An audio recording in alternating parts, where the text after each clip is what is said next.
Today, our MES experts, Alvin and Branko, will take you through some of the different components of an MES system and help you understand and see the value in having one. So thank you, Alvin and Branko, for being here today. I'll let you take over the floor. Thanks, Alicia. Well, first off, just thank you everybody for joining us today. Just want to apologize from my behalf on the bad picture that I have provided. So, but then again, it is what it is. So I just let Branko get us started, and I'm hoping that you'll enjoy this session. Yeah, thank you again, everybody, for making time in your busy schedules and stay with us to learn more about MES. And we're going to try to keep it really simple. So there's not going to be any talks about relational databases or complex stuff like that, web services. And we're going to try to explain to you more in a simple way. So if we begin now, this is where we're going to be showing you today. So we're going to talk about quickly about our partnership that we have with AVEVA with BBA. And then we're going to jump into the MES. We have some polling questions for you ready as well, just to see if you guys are using an MES system. We'll see what it is as well within moments. And then MES has different modules. So we're going to see 3 modules today, which are called the performance, production, traceability.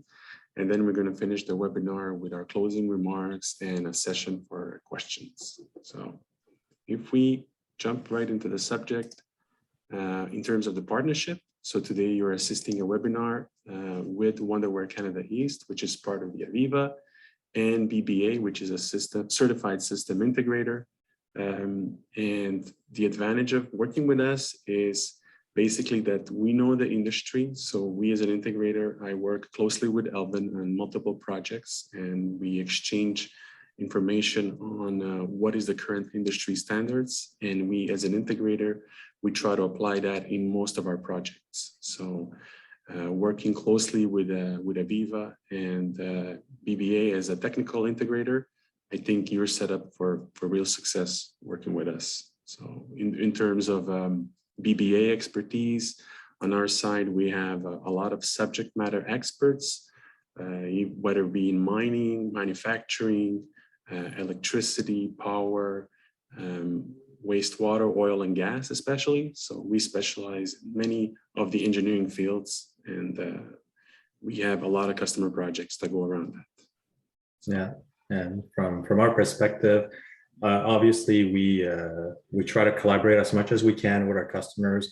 We really understand their needs, different challenges, and once we start collaborating with our customer, we'll bring in some really good partners of ours, such as BBA, just to be able to provide a complete solution, not only from a software perspective or technology perspective, but also from an engineering perspective. And we've noticed that it's really a win-win situation for all parties in that instance. Yeah, this is a first webinar we're doing together. So hopefully we're going to be able to bring you more webinars, maybe more technical ones. So make sure you let us know in future what you would like to see. All right, so if we go back to our MES presentation, we would like to ask you, what is MES for you? Do you use it in your organization? So we have our polling question set up. So if you want to take just maybe a minute to give us your feedback, just so we can adjust to presentation for you.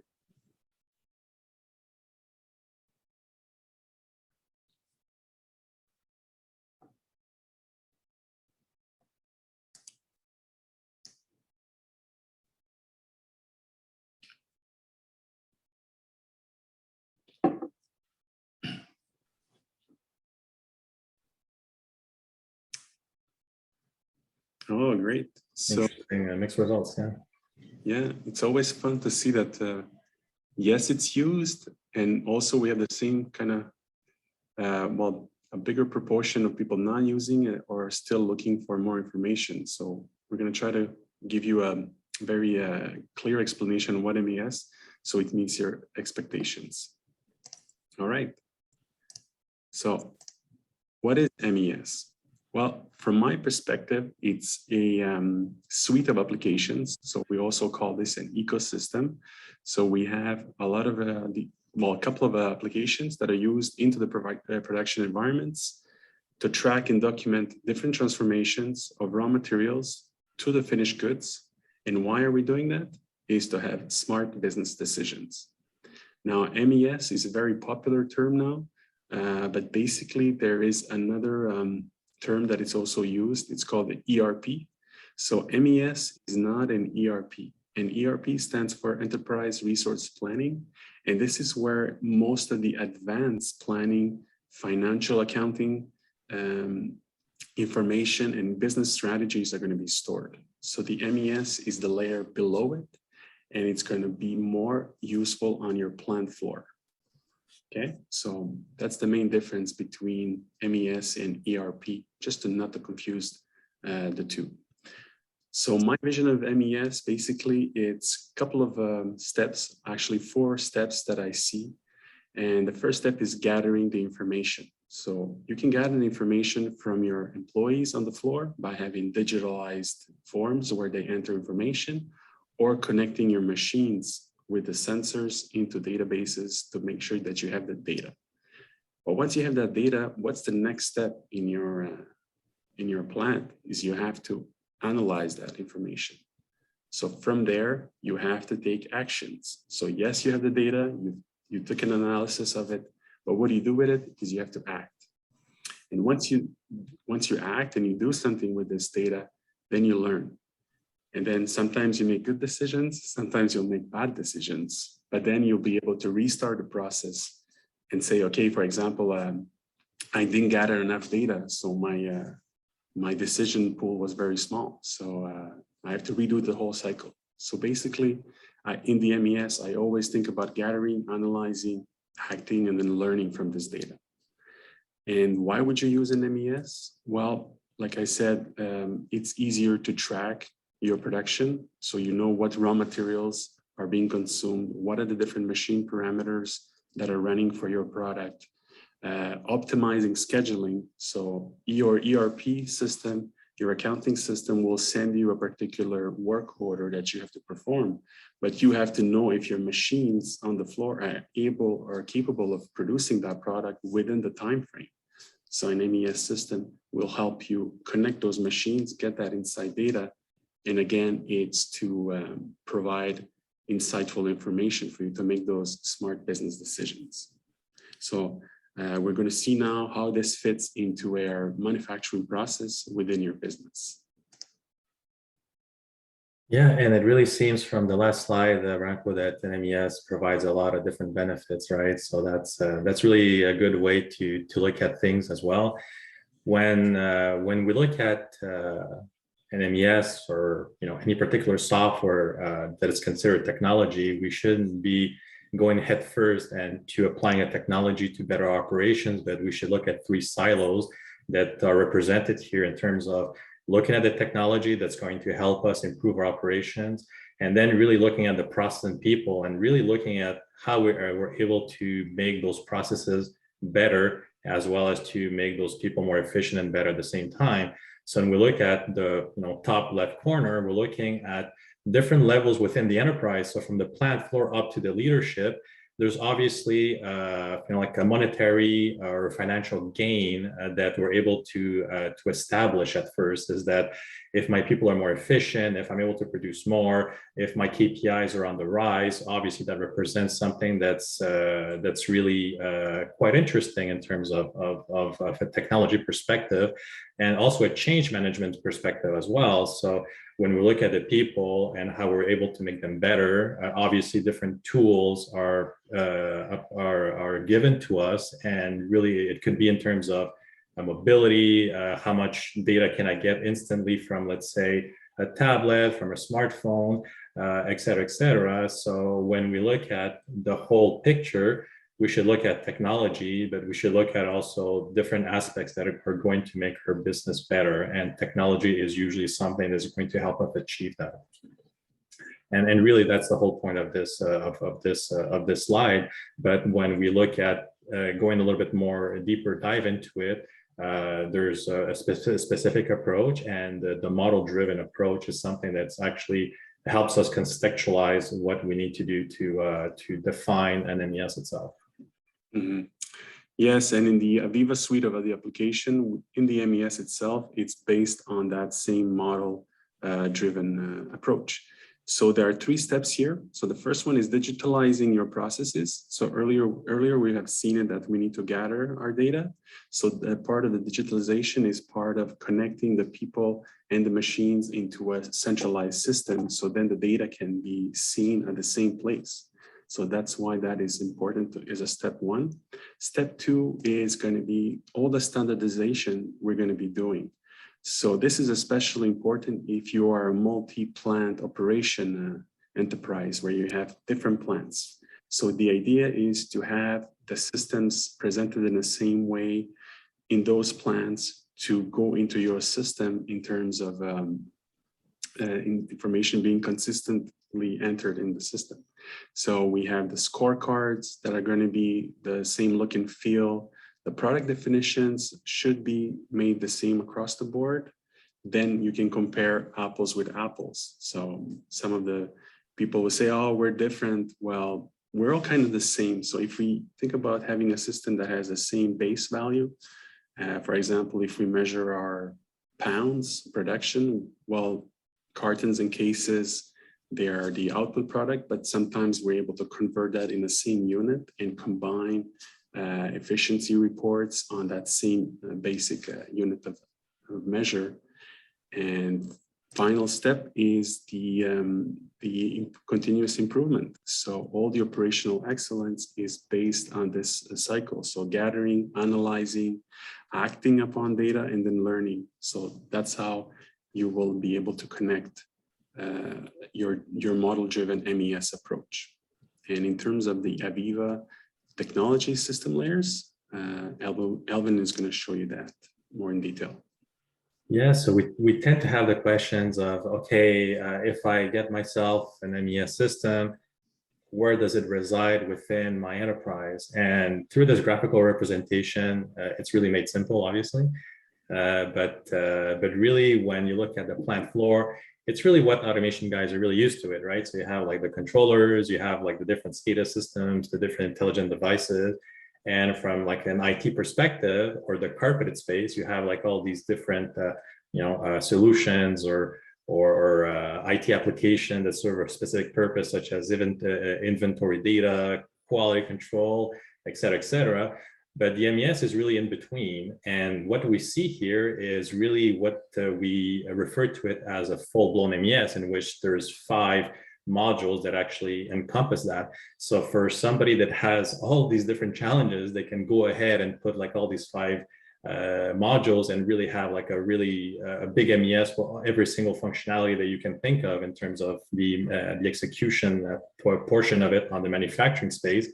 But we tend to work with our customers and say, what's your biggest challenge? If it's inventory or if it's quality, then we'll just define what our customers need. They kind of like look at the ROI behind it, and then they kind of like move on into growing their MES. What we really wanted to show here is really where that layer of what we're talking about here today is residing. And really the whole goal is for you to have like a mental picture of where the MES is and how it interacts. And what we can do now is look at the module that's we tend to consider more popular, but with a lot of benefits, and that's really the performance. So we'll get into more details on that as well. Yeah, great. So now if we look at the performance side. So really what we said is that for performance, what is it exactly? We tend to refer it as OEE, or overall equipment effectiveness. And it's really a score that we get as a percentage. And it's really defined by the availability, the efficiency, and the quality. And that's really the formula that we see on top. And it's really an important KPI within every single company. We want to extract as much as we can from like our assets that actually make us make us money through a specific production process.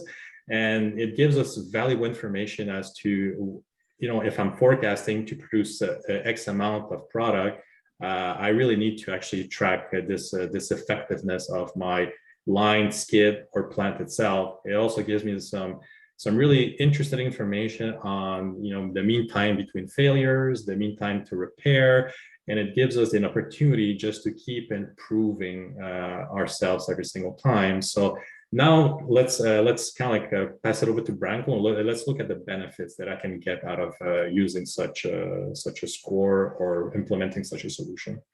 Yeah, so I think the main differentiator here by having a centralized system, and especially in the MES, is to be able to see your asset in real time.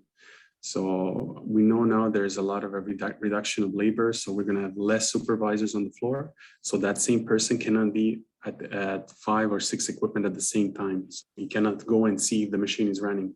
So now we're trying to expose the visibility of the assets, your production equipment, what's going on in real time into a centralized KPI screen and dashboard. And that's going to increase the visibility so you'll know where to work, where to go exactly, and how your machine is doing. So once we're, again, gathering data from these equipment, we're able to do analysis. For example, finding what was the root cause for a certain issue on an equipment, on a conveyor, would it be a motor, a critical motor that you have? Is it an operation problem with the operator, or is it something mechanical? So we're able to diagnose that if you collect that information, obviously. So all this is part of the continuous improvement initiatives. But I think what's important to know is that sometimes when you have difficulties justifying an investment in a new machine or in a certain part of the process, well, these tools will help you prove to your upper management that say, okay, we have reached the maximum capacity of this machine. And in order to meet your production goals, we need to invest into, let's say, a second machine. But you cannot just say that are in the air. You need data to prove it to your upper management. And if you have the data, then your CapEx initiatives will definitely be easier to justify. And in terms of going back to that visibility, I think we have some simple screens to show you the different asset availabilities. Yeah, so we've seen a lot of theory, but when we see the solution, usually this is what my end users will actually look at. Each color represents, like an asset or a line, and I can really get a clear understanding where I'm at all times. I can slice and dice the data in terms of getting like my OE score on the top left, and then kind of like dissecting the availability, performance, and quality, and then can actually go into a deeper dive and assess, okay, each specific equipment and really how it's behaving. And that's really something that we can actually have like a better understanding. When we take a deeper dive, we can definitely get more cues and get more granular. And really that's what Branko is going to actually show us here on this particular slide. Yeah, it's just a simple slide. Obviously, these tools come in the box, so they are simple reports. For example, in this case, we're looking at a piece of equipment that we're analyzing its data for the last hour. So the system automatically compiles this. There's no Excel behind it to make this running. So it's a really easy interface. It's doing Pareto analysis, for example, the top 5 reasons, simple colors to tell you if its machine is in downtime, uptime, or maybe even idle. So you'll see maybe in the scheduling, when you make your products, you want to avoid machine being in the idle. So this is how you measure it. So, and obviously the OEE component, which brings those 3 different calculations in place. So you can say, okay, this month we've been doing this product, we're getting this OEE score, and then you can put maybe dollar amounts for that, see if it's profitable to make this product. And then obviously your ERP system, since that's the accounting one, then you can put different weights on different products and judge customers if this is a good product, if it's bringing money and value to your organization. So these are the tools that will help you achieve that. So we have another polling question. So we're gonna present to you a second polling question is, where do you think performance tracking would be beneficial to your organization? So we'll let you some time to answer that. and we'll see what is your opinion.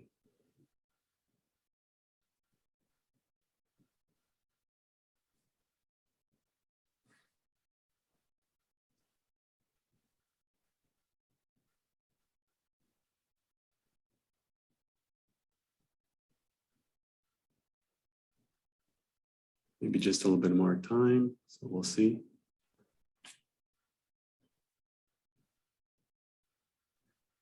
There's a new expression now. It's the well, I don't know if it's new, but the data is the new oil. So, all right, let's see what we have. We definitely have a good percentage of people saying that they want to standardize the way the performance is measured across the plants. Yeah, that is a big one. We do have a holistic overview.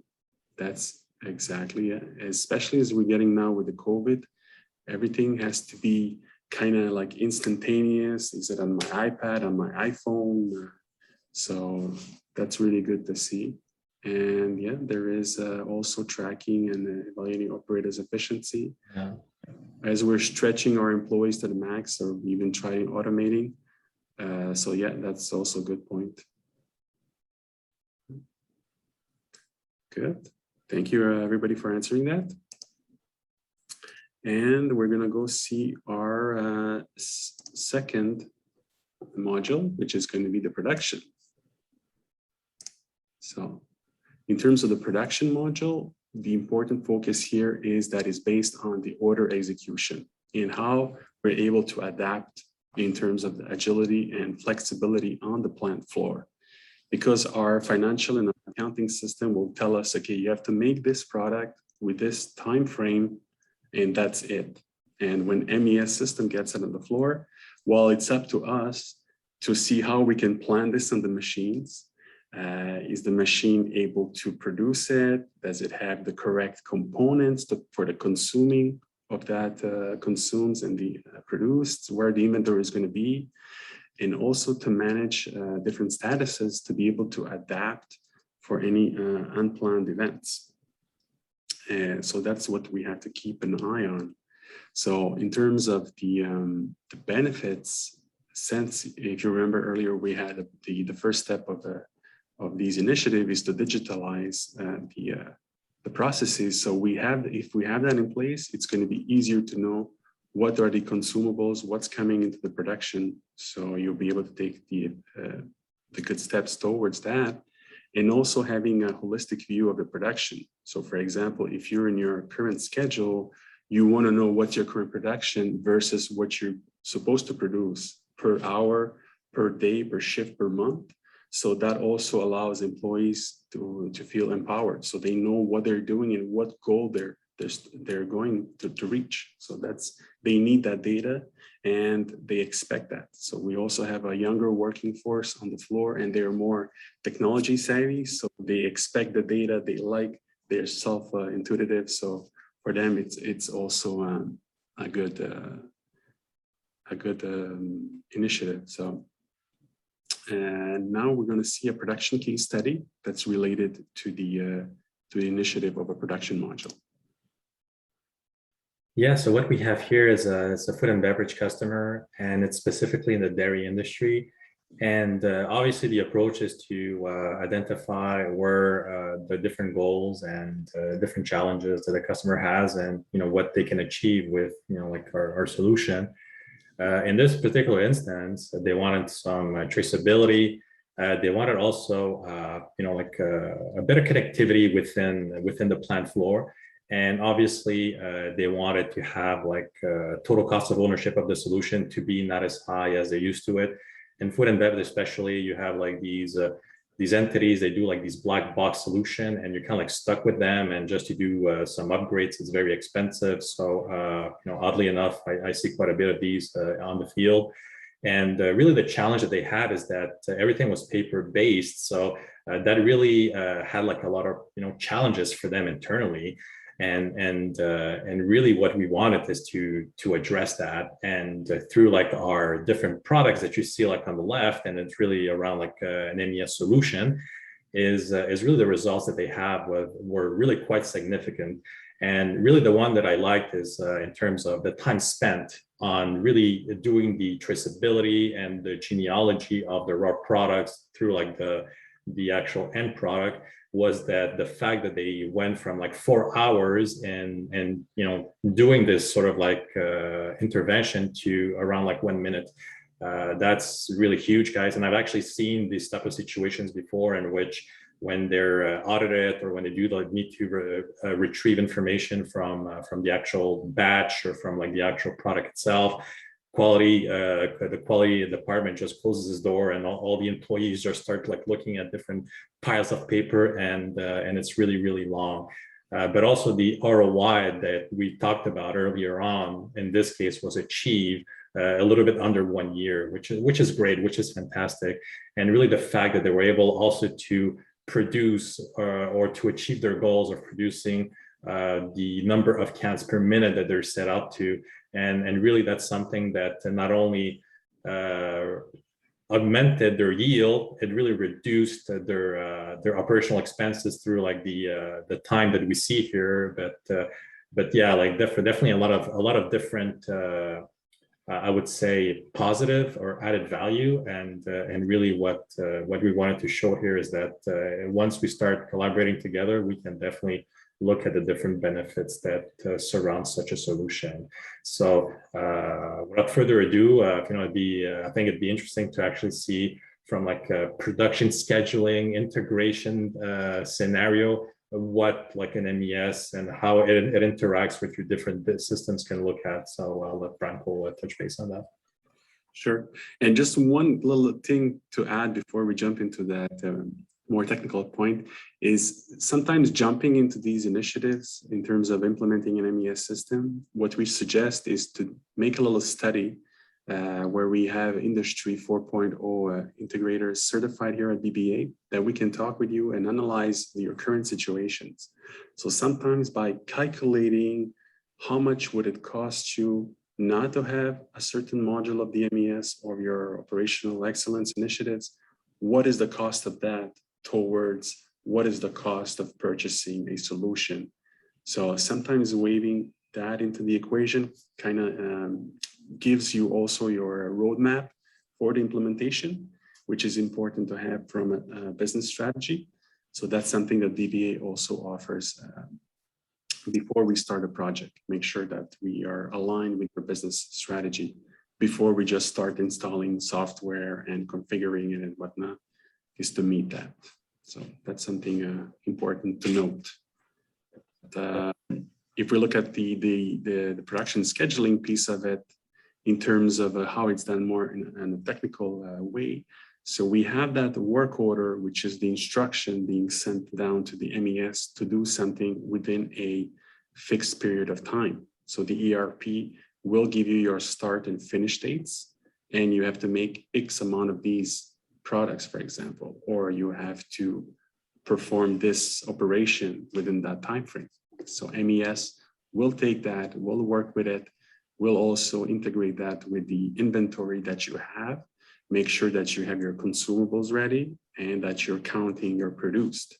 And all that is reported back to your financial accounting system. And I hope it's not Excel.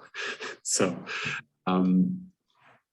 joke aside, but in terms of the benefits for that in the scheduling, we want to measure also, again, going back to that gathering, analyzing, acting upon data, is your idle time. So make sure that your machines are being used. So here we're not going to buy a new machine just for the sake of it, but we'll be able to calculate that usage time. So measuring all the setup time that is used to prepare for those products, and also doing, for example, material shortages. So we can expect that if we know what's the throughput of this machine, that we're going to be lacking this material that's going to be important for our production. So that's also good to have in this centralized system. So in terms of a workflow, so we're going to show you now how that's done, for example, within an operator where they are getting instructions on what needs to be done. Yeah, and just want you guys to bear with me on this slide here. I just want to make it as simple as I possibly can. So one of the easiest way to gain return on investment is to go paperless. So when we look at a work order, once it's generated, it usually travels on specific steps, step 1 to 3, depending on what process it is. And what we're trying to achieve here is make that paper work order into a digital form. And that's obviously like what we call a workflow. So we're trying to make that process paperless as a whole. So what we see here on the bottom left is that once a work order is generated through the ERP and through like the MES, the operator will get a specific list of instructions. And what we're showing here, we're showing like a semi-automated type of situation, but this is something you can fully automate if you want, or fully make it operator based. And what we see here is an operator gets an actual checklist. She has to fill up a certain things. Once she does that, that work order goes to her supervisor. In instance, her supervisor is actually verifying what she inputs and giving her the approval just to move on to the next step, which would be to start the actual process that we see here on the top right. So she fills up more information, then she can just execute through the MES the actual process itself. But once we see the centerpiece, we're actually looking at what the workflow is, how the work order traveled within our process, and we're able to measure how much time it took from for each step to be executed. So we saw from the questionnaire previously that some of you want to make your operators more efficient, and this is one of the other ways to actually do it. So we can kind of like take a little video, show you a little video on how this is actually executed. We're gonna move fast just for the sake of time, and really this is what we actually talked about. So the operator goes there, she gets her checklist, she starts filling up things. There's like those 2 checkboxes at the top that she didn't really fill out.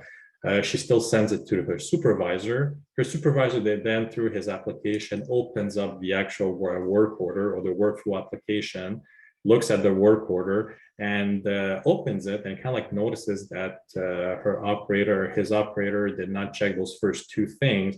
Then he goes into the comments, starts inputting, listen, you didn't verify the sensors, you didn't clean the actual lenses itself. You should really take a look into that, please. So once he actually approves this step, the operator goes into the actual system itself, pulls out the actual work order, looks at the supervisor comments that were inputted in terms of the actual 2 boxes that she did not check, and then provides an explanation as to why she didn't do it. Once she does that, everything is documented for audit purposes, and then like she can actually start the process once everything is closed loop. So it's really made in a semi-automatic way in this instance, but kind of like shows how the system can interact with an operator if you actually wish to do so. So really what we wanted to do through that is really jump into our last module, which is the traceability. So I'll let Brian touch base on that. Yeah. Well, just to give you a little tap on your shoulder, it's really good. You're a very good operator, as the patient Elvin. So this is great to see. And this is one of the functional demos that we have also. So it's just not a static presentation. So it could be customizable to your process, and let us know if this is something that you like. And yeah, we have a polling question for you guys. It's going to be regarding this production. So where do you see the benefits of automating your production tracking process?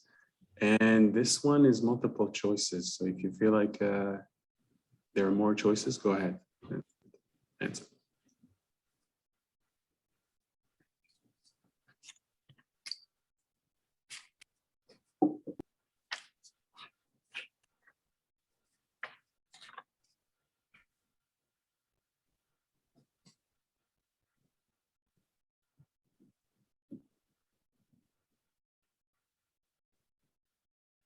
Oh, we have the results available right now. Okay, so the top one is a real-time information on the production performance. So yeah, that is definitely a good one. So I think combining that with digitization, you guys are going to be really ahead by at least starting with those two to begin with. Okay, great. And we have one more now module to see, which is the traceability. So the traceability in terms of itself, what it does is basically ensuring the full audit trace.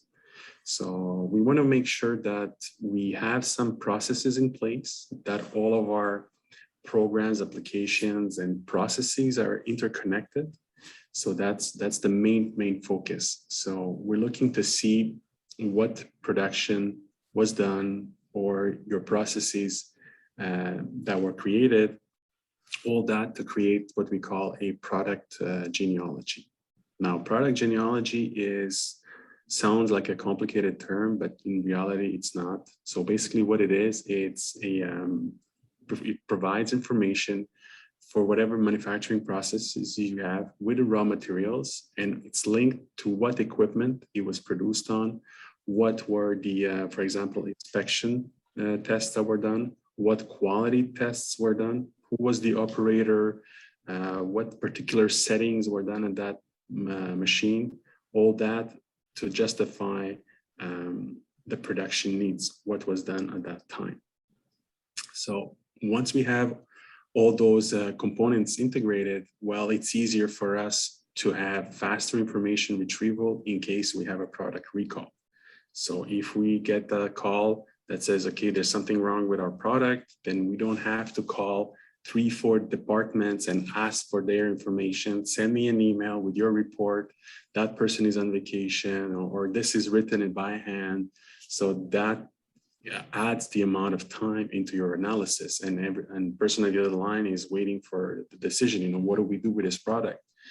And it's also within your current production that you have, you're able to know if you're going to have issues shipping this to the customer. So you can put a hard stop onto this product before it reaches your customer. And we do this, why? Well, because we want to protect our brand name. So that's very important. And we want customers to order more stuff from us, definitely, because we want to ship them a quality product. In terms of how does this work within our plant floor, we have a little scenario here that it's being done of how it's executed with different systems. So we know we have an ERP system, we have an inventory warehouse, we have finished goods. So this could probably look like your operations, or it could be similar. But basically, the process is very simple. MES receives some information, and then from there, the process is automatically started. We have information going to the warehouse, and from the warehouse for the production that it's required. The work processes, the work orders are sent to us. So we know what we have to make. And there are some more ERP words that are consume and produce. So that's very important to know that you make something, you need to consume materials and produce materials. So when we talked about product genealogy, this is what we're talking about, tracking, tracing, what goes in, what comes out. And then finally, when we send that to the warehouse, the ERP system for your financial is notified, and we get to ship out this product that we're making. And now we're going to see how that fits into an example in real time for traceability and genealogy. Yeah, so this is really like a graphical representation of what our genealogy looks like. When you look at the blue rectangles, this is like what we call a phase. This could be like a mixing or like a heating or agitation process. So you have like these different ingredients or different materials that go into from left to right into the blue rectangle. That's a phase. And then like the output of those rectangles is really the combination of those products and so on and so on. So once you start mixing a whole bunch of stuff, it's really critical for us, for you guys, or for anybody for that matter, to have a clear understanding of which equipment made that specific phase, what raw materials got in, which one got out, what times, temperatures, all the different data that you can imagine are important is really something that it's critical in terms of having your genealogy. So from a quality perspective, from like a food safety perspective, from like every element that makes your product a good finished product is really important, just to really have that holistic and overall picture. And when we look at getting more details, our next slide kind of like shows a video, and a quick video for that matter, of really having understanding of what you're looking at here. So when you see that, you can click on your product, you can go backwards, you can have like a detailed description of the raw material, the product that went into that phase, which equipment, like I said, that went in, the different types of actions that were performed. So all that data is really available for you guys at the simple click, such as the one we saw like in the success story for that instance. We're also able to have like a very good understanding of all the times, the time data. So from like a specific date to an end date, what really happened in between. I can really do some SPC type of analysis within my data itself. I can really have everything that I would want in terms of any audit, in terms of any genealogy requirements that I may have within my plant floor. It's really a detailed type of a module that provides me with all the genealogy details that I would require. Definitely a lot of details, obviously in this video, but in this subject matter for that case. But I just wanted to kind of like go over it very quickly. I know we're running out of time, obviously, but that's really something that I think deserves a little bit more time in terms of explanation, dissecting really what the module does. But just to give you an overall picture, genealogy is really having understanding of what ingredients are part of your final product, and then everything that's in between, times, datas, different types of variables are included there. So really it's something that went quite fast, obviously. Apologize for that, but we just wanted to kind of like show expose, yeah. And if you think, just quickly, if you think about this module, I kind of think it's like picture in time. So if you want to see what the picture was in that time, so you can just choose your time and just see what the operator ran, what are the machine parameters that you used. For example, you can know if it's a more experienced operator versus a new employee, so you can compare their pictures in time by doing this type of a traceability analysis. So contact us later if you want to speak more on the subject. And I think Alvin has another poll question. We're going to ask you if we have one, I think. Yeah, we do. Yeah, exactly. So it's a little traceability poll questions. I know that you guys might be running off, but obviously it's something that I think that traceability becomes very important. For a number of reasons, obviously. So I'm curious to see what you guys answer, and then we'll go into closing remarks just to be respectful of your time. There was a third question I would have added is, do you have Excel too? That's yes across the board, Branko. Oh.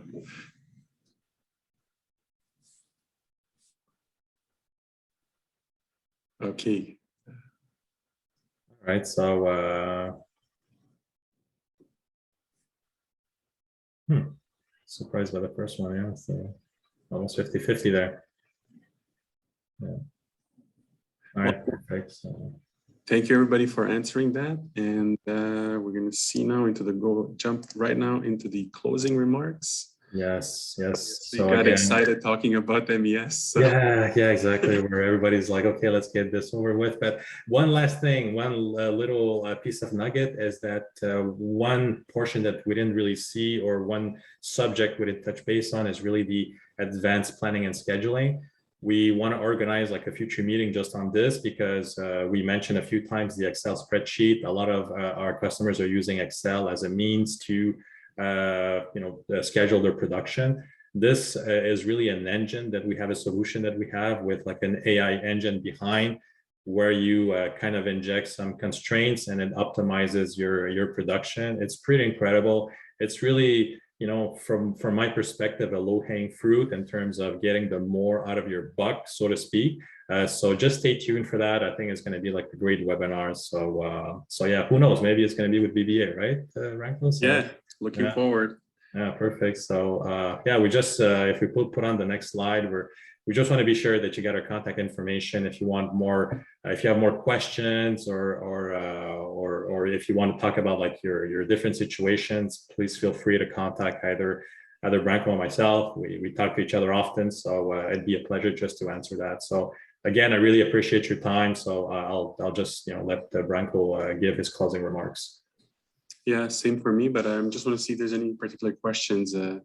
Yeah, sorry, we have a question that from the beginning of the webinar from Maxim. Do you have a time and state diagram showing all the equipment status for the same production line? Yes, that could be done in the in a custom form or something where we connect to your data, and then we can display it with colors on different statuses. I don't know, Elvin, if you want to add on that. Yeah, so it's really that it's really dissecting the like the data that we get from your equipment. We're easily able to actually display that time frame. So, okay, we have a few more questions coming in. So I'm going to ask the questions for those of you who can't stay on. We're available to stay on and answer a few more questions, but you can always email us if you have questions that don't get answered here later. Oh, and the webinar is recorded. So whoever participated and signed up, they will have their a link to go back and review the webinar. So, okay. So next question, do you have a unique solution for predictive maintenance? Yes, we do. So we do have like a specific solutions for that. It's obviously data hungry. So if you're already using a historical type of a system in place, we can just take that historical data and then match it up to the specific equipment that you want to monitor. So we have templates on standard equipment, but with a BBA, we can build custom templates for like equipment that's not in our library, and right away apply that predictive maintenance strategy. Very, I wouldn't say very easy to do, but very, very easily attainable, I guess. Yeah. So the idea would be to send a work order notice to an external system, like Maximo or maybe a CMMS system, correct. Yeah. Another question, can MES be used for continuous process like metal extraction process? Yes, we're looking into that actually. So some of the components are, how do you say, time sensitive. So there are different techniques that can be used in different modules to link with a, I'm not going to re-engineer the solution, but it's linked with a time events. So that's something we can look in for your process, especially in the mining and something that's in continuous. Yes. Definitely. Yeah, and just to add to that, we don't want to talk about products, but we have like a dedicated MES for mining, which is called Ampla. So it's something that has like some specific functionalities as a standard for mining. So that's something that we've deployed in a few of our mining customers itself. Yeah.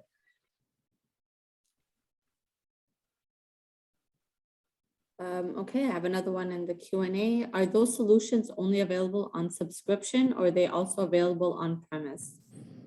They're both actually, but usually it's on subscription. Our customers tend to put them as part of their OPEX or operational expenses, and that's like an easy way to measure ROI, right? So it's a little bit like an ERP in terms of the licensing. But you can definitely do both. And Elvin, I think you have the flex credits. Is that something new or? Yes, so there's that's a good question actually. We have like different licensing programs. So obviously we don't want to throw like different types of programs here, but if you would like to know a little bit more, like Branko said, we can definitely have what we call like a flex program in which you have like like a subscription model that can be incorporated with other licenses from Wonderware or AVEVA. So it's really a case-by-case scenario. We can definitely take a look at what best suits you guys. So different licensing options. That's really my answer, I guess, for that. Okay, I have another question here. We are looking to do a full-blown MES implementation for all our 30 plants. Can you give approximate of time due to a full implementation for one site? I think it's better. It's an anonymous attendee, but maybe if you want to send me an email later with your information, we can have someone from our team get back to you. It sounds like it's a bigger conversation than what we can answer here. Well, that's kind of also a challenge in implementing a large scale MES system is, do you have your alignment? Is everybody on board to do an MES project? And that's something that you have to have. And then are processes digitalized? Are they standard across the board? So that's part of the vision. And that's what we've covered. Those three keys is digitalizing, standardizing, and then improving yourself. So those two are going to be your first initiatives. And then once we do the first site rollout, the other ones will be significantly lesser of a time frame. Yeah, and I think like change management has a lot to do with MES deployments, right? So yes, exactly. So sometimes it's easier just to go after that low-hanging fruit that's going to get everybody on board on the MES functionality. So it could be just going paperless on the work order, or just doing like an overall equipment efficiency.